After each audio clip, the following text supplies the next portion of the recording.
Hello dear students, welcome back to the channel. এইটো আমাৰ MCQ সিৰিজৰ দ্বিতীয়খন ভিডিও। ইয়াৰ আগৰ ভিডিওত আমি ক্লাস 10 ৰ গণিতৰ চ্যাপ্টাৰ 1 ৰ যিবোৰ MCQ আছিল, MCQ আমি কোৱেশ্চন নম্বৰ 12 লৈকে কৰিলো। আজি আমি কোৱেশ্চন নম্বৰ 13 পৰা আৰম্ভ কৰিম। ওকে, সো বলা ভিডিওটো আমি আৰম্ভ কৰো। এতিয়া চাওঁ কোৱেশ্চন নম্বৰ 13 আমাক কি দিয়া আছে। আমাক কৈছে যদি লসাগু a আৰু b ৰ লসাগু 10 হয়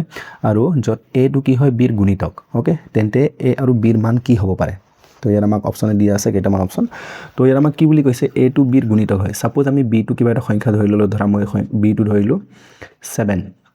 ওকে, তেন্তে a টু কি হয়, a টু গুণিতক হয়। তো গুণিতক কিবোৰ হয়, এটা 7ৰ পূৰণতা, যদি 7 হয় তেনে 7ৰ পূৰণতা আমি যি পাওঁ 1 এৰে 2 এৰে এনেকৈ যদি আমি স্বাভাৱিক সংখ্যাৰে পূৰণ কৰি গৈ থাকো, তেতিয়া যিবোৰ সংখ্যা পাওঁ সেইবোৰ আমাৰ কি হ'ব, গুণিতক হ'ব। যেনে 7ৰ প্ৰথম গুণিতকটো 7, তাৰপাছত হ'ব 7 দুগুণ 14, 7 তিন গুণ 21, 7 4 গুণ 28 এনেকৈ আহি থাকিব। ওকে, অৰ্থাৎ আমাৰ কি হ'ব পাৰে, দুটাও সমান হ'ব পাৰে, বা যেহেতু আমাক আমি যদি চাওঁ এইটো অপশ্যনত দুটাও সমান নাই, তো সমান নহ'লে এইটো হৈ গ'ল আমাৰ b, এইটো গুণিতক হয়, এইটো হৈ গ'ল আমাৰ b, আৰু তেন্তে এৰ মানটো কি হ'ব, ডাঙৰ হ'ব, মানে বিতকৈ ডাঙৰ হ'ব। ওকে, অৰ্থাৎ বিৰ মানটো সৰু হ'ব আৰু এৰ মানটো কি হ'ব, বিতকৈ ডাঙৰ হ'ব, কাৰণ গুণিতকবোৰ কি হয়, সমান বা তাতকৈ ডাঙৰ হয়। ওকে, এইটো আমি গম পাই গ'লো। এতিয়া আমাক কি কৈছে, ইয়াৰ লসাগু দিয়া আছে 10। এতিয়া যদি কি হয়, এটা সংখ্যা আৰু তাৰ গুণিতকৰ লসাগু দিয়া থাকে, তেন্তে নিশ্চয় আমাৰ লসাগুটো কি হ'ব, গুণিতকটোৱে হ'ব, অৰ্থাৎ ডাঙৰ সংখ্যাটো হ'ব। সাপোজ আমি ইয়াত 7 আৰু মই 14ৰ কথা কম, এতিয়া 7 আৰু 14ৰ লসাগু কি হ'ব, 14 হ'ব। ওকে, যিটো ডাঙৰ সংখ্যা হয়, অৰ্থাৎ এটা আনটো যদি কি হয় গুণিতক হয় বা উৎপাদক হয়, তেতিয়া আমাৰ কি হ'ব, ডাঙৰ যিটো সংখ্যা আছে সেইটো আমাৰ কি হ'ব, লসাগু হ'ব। ওকে, কিয়, কাৰণ এইটো আমি যদি 7 আৰু 14ক যদি আমি চুটি হৰণ পদ্ধতিৰে কৰি চাওঁ, 7 এগুণ 7, 7 দুগুণ 14 হয়, তো এইটো 7 আৰু 2 পূৰণ কৰিলে আমাৰ লসাগু কিমান হয়, 14 হয়। ওকে, তো এইটো বুজি পালা। এতিয়া ইয়াত আমি এনেকুৱা এটা সংখ্যা বিচাৰিব লাগিব। এতিয়া আকৌ ইয়াত মই কি বুলি ক'লোঁ, ইয়াত যিটো a হয়, এটো কি হয়, গুণিতক হয়, অৰ্থাৎ গুণিতকটো ডাঙৰ হ'ব আৰু b টো কি হ'ব, সৰু হ'ব। তো ইয়াত যদি মই চাওঁ 2 আৰু 5 দিয়া আছে, যিহেতু এইটো এটা আনটোৰ গুণিতক নহয়, বা এইটো 2 আৰু 5 দিয়া আছে, 2ৰ পূৰণতা পঢ়িলে আমি 5টো নাপাওঁৱে, তো এইটো আমাৰ নহ'বই। ওকে, তাৰপিছত যদি মই অপশ্যন বি টো চেক কৰোঁ, অপশ্যন বিত আমাৰ কি হয়, a টো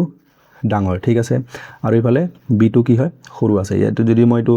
পূৰণতাত পঢ়ি চাওঁ, এইটো ঠিকেই আছে অপশ্যনটো, যদি মই এইটো পূৰণতাত পঢ়ি চাওঁ 2 5 গুণ 10 হ'ব, অৰ্থাৎ এইটো কি হয়, 10 টো 2ৰ গুণিতক হৈ আছে, আৰু ইয়াত আমাৰ মিলি আছে, a টু b ৰ গুণিতক হৈ আছে, আৰু 2 আৰু 10ৰ লসাগু আমাৰ কি হ'ব, 10 হ'ব। তো আমাৰ অপশ্যন বি টো শুদ্ধ হ'ব। ওকে, আৰু বাকীবিলাক যদি মই চেক কৰি চাওঁ, ইয়াত চোৱা এইটো গুণিতক বুলি কৈছে, এইটোতো গুণিতক নহয়, 2 দুগুণ 4, 2 3 গুণ 6, 5টো নাহে, তো এইটো নহ'ব। এইটো যদি আমি চাওঁ 1 আৰু কি দিয়া আছে, 10 দিয়া আছে, কিন্তু এইটো কিয় নহ'ব, কাৰণ একটো সৰু হয়, একটো সমান হ'ব লাগিব বা ডাঙৰ হ'ব লাগিব, কাৰণ গুণিতকবোৰ কি হয়, যিকোনো এটা সংখ্যাৰ সমান বা তাতকৈ ডাঙৰ হ'ব লাগিব, তো সেইকাৰণে আমাৰ এইটো অপশ্যনটো নহয়। ওকে, যদি ইয়াত ক'লে হয়, ইয়াত বি টো আগত দিয়া থাকিলে হয়, বি টো এৰ গুণিতক বুলি ক'লে হয়, কিন্তু তেতিয়া অপশ্যন ডি টো শুদ্ধ হ'লে হয়, কিন্তু ইয়াত আমাৰ কি হ'ব, অপশ্যন বি টো শুদ্ধ হ'ব। ওকে, তো আমাৰ কুৱেশ্যন নম্বৰ 13ৰ আমাৰ শুদ্ধ অপশ্যনটো হৈ গ'ল অপশ্যন নম্বৰ বি। 14 নম্বৰ কৈছে আটাইতকৈ সৰু যৌগিক আৰু আটাইতকৈ সৰু মৌলিক সংখ্যাৰ পাৰ্থক্য। আটাইতকৈ সৰু যৌগিক সংখ্যা হৈ গ'ল 4, আৰু আটাইতকৈ সৰু মৌলিক সংখ্যা হৈ গ'ল আমাৰ 2। এই সংখ্যা দুটাৰ পাৰ্থক্য কিমান হ'ব, যদি তোমাৰ মাইনাছ কৰোঁ কিমান হ'ব, 4 পৰা 2 গ'লে 2, তেন্তে আমাৰ কি হ'ব, অপশ্যন চি টো শুদ্ধ। নেক্সট 15 নম্বৰ প্ৰশ্নটো, 15 নম্বৰ প্ৰশ্ন আমাক কৈছে দুটা সংখ্যাৰ অনুপাত দিয়া আছে 15:11, যদি সিহঁতৰ গসাউ 13 হয় তেন্তে সংখ্যা দুটা হ'ব। ওকে, এতিয়া দুটা সংখ্যাৰ আমাক অনুপাত দিয়া আছে, এটা কিমান দিয়া আছে 15, আৰু এটা দিয়া আছে আমাক 11। ওকে, এতিয়া আমাৰ অনুপাতৰ পৰা যদি আমি সংখ্যাটো ধৰি লওঁ, তো প্ৰথম সংখ্যাটো ধৰি ল'ম আমি 15x, আৰু ছেকেণ্ড সংখ্যাটো আমি ধৰি ল'ম 11x। ওকে, এতিয়া গসাউৰ ক্ষেত্ৰত যদি মই এইটো ভাঙি দিওঁ, 15x টো ভাঙো কিমান হ'ব, 15 × x হ'ব। ওকে, বা এইটো আমি আকৌ সৰুকৈ ভাঙিব পাৰিম, কিন্তু নাভাঙো কাৰণ একো মিলি থকা নাই, আৰু 11x টো মই কি ভাঙিব পাৰিম, এইটো হৈ যাব আমাৰ 11 × x। তো গসাউ মানে কি হয়, যিটো মিলি থাকে সেইটোৱে কি হয়, আমাৰ গসাউ হয়। তো এটা আমাৰ মিলি আছে কি x, আৰু ইয়াত আমাৰ গসাউ দিয়া আছে কিমান 13, অৰ্থাৎ x ৰ মান আমি কিমান বুলি ধৰিব পাৰোঁ, 13 বুলি ধৰিব পাৰোঁ। তেন্তে সংখ্যা দুটা হ'ব, তেন্তে আমি সংখ্যা দুটা ওলাব লাগে। তো এইটো আমাৰ প্ৰথমটো আছিল 15x, তো 15ৰ লগত আমি 13 পূৰণ কৰিব লাগিব, আৰু এটা আছিল আমাৰ 11x, 11ৰ লগত আমি 13 পূৰণ কৰিব লাগিব। যদি 15 আৰু 13 পূৰণ কৰোঁ, এইটো হ'ব আমাৰ 5 3 গুণ 15, হাতত গ'ল 1,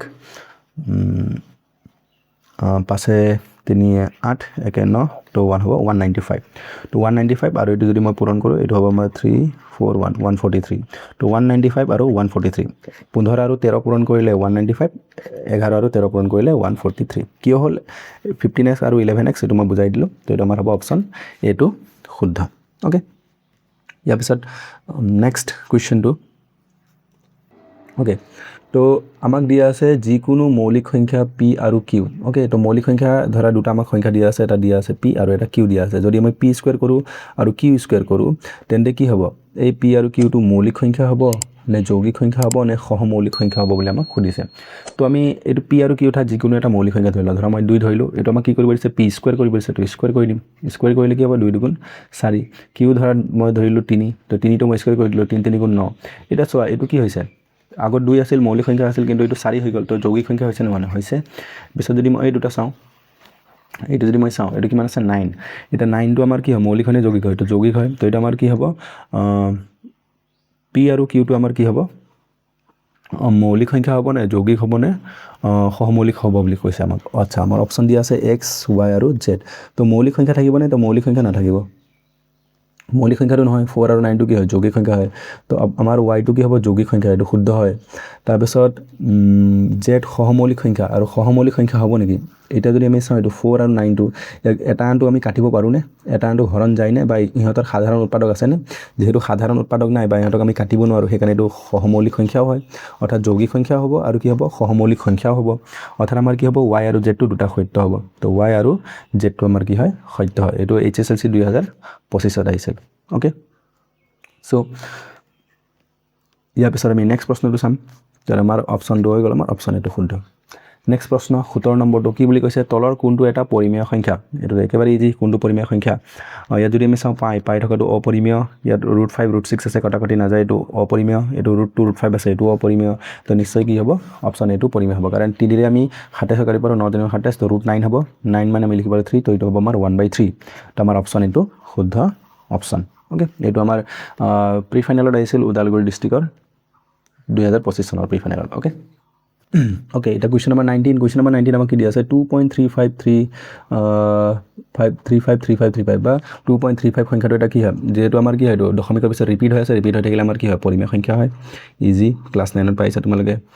পিছত 21 নম্বৰ প্ৰশ্নটো 3টা ঘণ্টা ক্ৰমে 6 12 আৰু 18 মিনিট সময়ৰ মুৰে মুৰে বাজে যদি 3টা ঘণ্টা একেলগে 6 am ত বাজে তেন্তে পৰৱৰ্তী কিমান সময়ৰ পাছত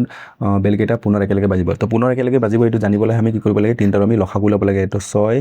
12 আৰু 18 3টা মই ছুটি হৰণ পদ্ধতিৰে কৰিছো ওকে একেলগে তো 3টাকো হৰণ যোৱা সংখ্যা কি হৰে যায় 6 ৰে যায় 6 গুণ 6 6 2 গুণ 12 6 3 গুণ 18 আৰু যায় নে না যায় তো যদি আমাক গখা উলাব দিয়ে গখা উলাব দিলে গখাউটো উলাব দিলে আমাৰ অনলি কি হ'ব এনসাৰটো 6 হ'ব কাৰণ যিহেৰে হৰণ যায় হেটোৱে গখাউ কিন্তু লখাউ উলাব দিলে বাকি থাকি যোৱাখিনি আমি পূৰণ কৰি যাব লাগিব ওকে তো 6 গুণ 6 6 গুণ 12 12 3 গুণ 36 তো 36 মিনিট পিছত বাজিব তো এটা 6 am হৈছে যদি ভাবি লয় এটা আৰু 36 মিনিট পিছত তো 6 বাজি 36 am তো আমাৰ হ'ব আমাৰ অপচন ডি টো শুদ্ধ ওকে তো 21 হ'ব আমাৰ অপচন ডি নেক্সট সো এটা আমাক 23 কি কৈছে যদি a সমান 2n + 13 আৰু b সমান n + 7 তেন্তে n এটা স্বাভাৱিক সংখ্যা হয়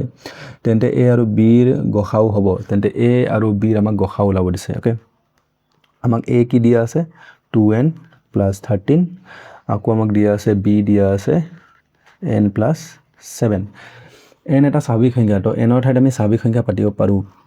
তেন্তে a আৰু b ৰ গখাউ ওলাব লাগে ওকে তো যদি মই 1 পাতি চাও স্বাভাৱিক সংখ্যাটো 1 ৰ পৰা আৰম্ভ হয় তো মই 1 পাতি চাম তো 1 পাতিলে 2 গুণ 2